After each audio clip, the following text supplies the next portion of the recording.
నేను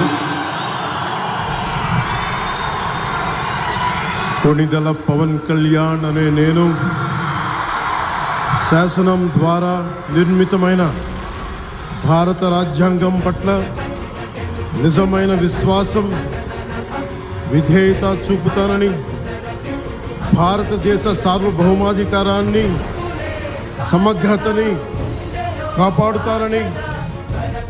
ఆంధ్రప్రదేశ్ రాష్ట్ర మంత్రిగా నా కర్తవ్యాలను శ్రద్ధతో,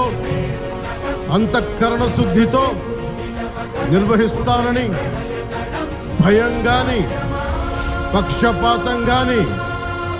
రాగద్వేషాలు కానీ లేకుండా రాజ్యాంగాన్ని, శాసనాలని అనుసరించి ప్రజలందరికీ న్యాయం చేకూరుస్తానని దైవ